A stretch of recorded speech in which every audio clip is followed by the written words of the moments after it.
लेकिन सीएनबीसी आवाज लगातार बता रहा है कि कुछ बड़े विदेशी हेज फंड्स भारत में खेल करके करोड़ों रुपए बना रहे हैं। हम बात कर रहे हैं जेन स्ट्रीट की। आपको याद होगा इसी प्लेटफॉर्म पे पिछले साल जून में, मेरे ख्याल से 24 जून 2024 की वो बात है जब ये मुद्दा उठाया गया था। आप ही ने वो मुद्दा उठाया था। बिल्कुल।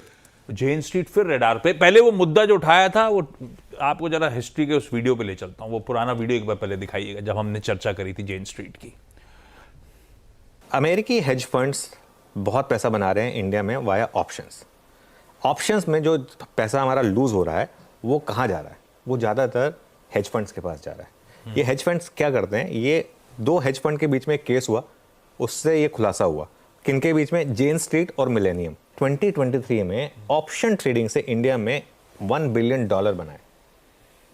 सोचिए, हम कहते हैं ना कि 90% एफ&ओ ट्रेडर्स पैसा गंवाते हैं, यहाँ पे उन्होंने $1 बिलियन बनाए। ये जो इंडियन मार्केट में इस तरीके से इंट्राडे की वॉलेटिलिटी आ रही है, क्यों आ रही है? डेली ऑप्शंस की वजह से।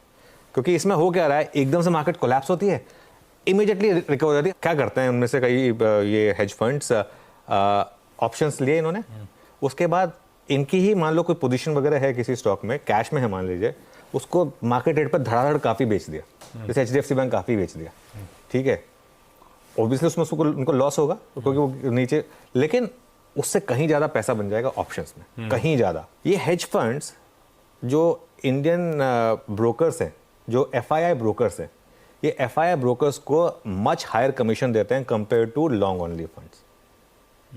तो उससे इनको QIPs, ब्लॉक डील्स, इनमें सब में इनको मौका मिलता है पार्टिसिपेट करने का।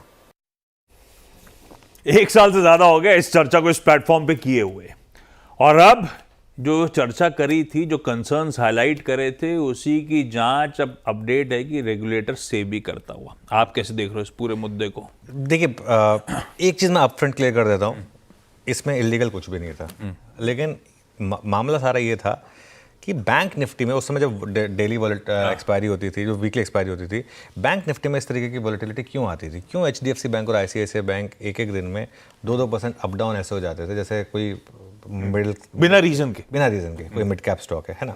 तो हमने 24 जून पिछले साल 24 जून को इस मुद्दे को उठाया था और लगातार इस पर हमने बात भी की थी। और अब निकल कर आया, रॉयटर्स के हवाले से खबर आई है कि जेन स्ट्रीट की जांच कर रहा है सेबी। ये रॉयटर्स के हवाले से खबर आई है, हमने अपनी तरफ से इसको, हमें कंफर्मेशन नहीं मिली है। और 3 साल के वायदा सौदों की उनकी जांच हुई है, उनकी 3 एंटिटीज़ और उनकी इंडिया एल्गो स्ट्रैटेजी जो है उसकी जांच हुई है। देखिए, क्या हम बार बार कहते हैं 90% पैसा ट्रेडर्स लूज़ करते हैं, क्योंकि एक तरफ है आप अपना एक सेंटिमेंट के साथ ट्रेड कर रहे हैं, दूसरी तरफ है वो एल्गो वाली मशीन।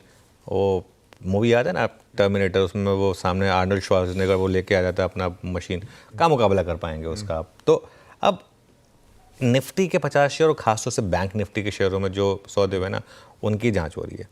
क्या होता है बेसिकली, बैंक निफ्टी में जिस तरीके की वॉलेटिलिटी आ रही थी उस समय जब वीकली ऑप्शन काफ़ी प्रेवलेंट था, आज की डेट में वो ट्यूसडे थर्सडे को रिड्यूस हो गई है वॉलेटिलिटी।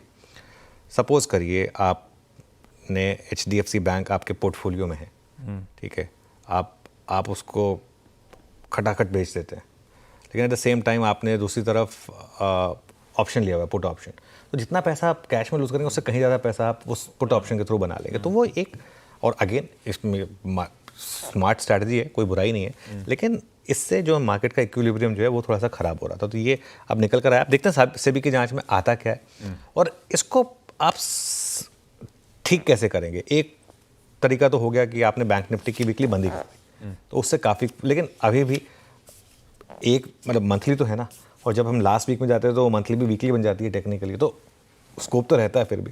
तो थोड़ा सा इसमें देखते हैं क्या करेंगे। बार बार कह रहा हूँ मैं, इसमें कुछ भी इलीगल नहीं था, बस ये था कि मार्केट का इक्विलिब्रियम थोड़ा सा इन सौदों की वजह से ख़राब हो रहा था। तो कहीं ना कहीं आई एम हैप्पी कि सेबी ने इसका नोट लिया बेसिकली। बिल्कुल ठीक, देखते हैं अब बाकी इस जांच से निकल के क्या आता है। कुछ गलत नहीं था, लेकिन तरीका गलत था और इक्विलिब्रियम जो बाजार का था वो एक्सपायरी के दिन खराब करने की कोशिश होती है। खैर।